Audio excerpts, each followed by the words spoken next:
Only people who study extremists like me know this. Senator, I want to make sure that you are aware. I understand that it's wrong to speak ill of the dead, but I want to make sure that you are aware that Charlie Kirk's organization has maintained a list of hundreds of professors.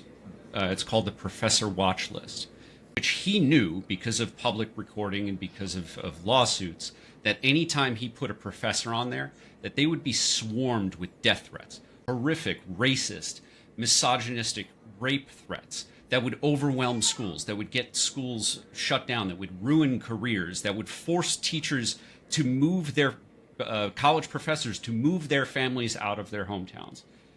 I understand from your position that you may feel compelled to describe Charlie Kirk as a passionate debater, but you should also know that he wielded an immense amount of money and an immense amount of power to destroy the lives of people for using their First Amendment rights. He used it that way intentionally. I'm not saying it's being forgotten, it's being whitewashed.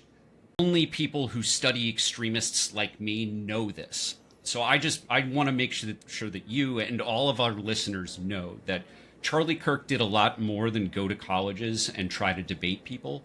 He tried and did ruin many people's lives because of their First Amendment rights, because they were teaching things like the history of slavery, the history of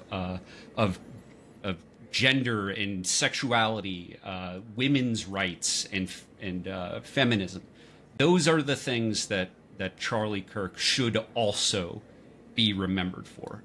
That was and is political violence. And today, as he is lionized, that website remains up, and it is getting more traffic than ever. And I think that Democrats should use their position to remind Republicans that we need to tone it down, and that means stop making private citizens targets for political violence in the way that Charlie Kirk and his, tens of millions of dollars worth of assets were geared towards doing.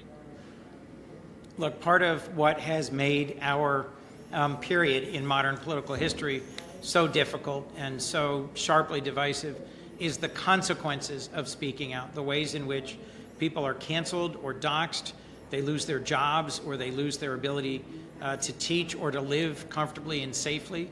And so, no, that is not something I'd heard before about Charlie Kirk's career or campaigns.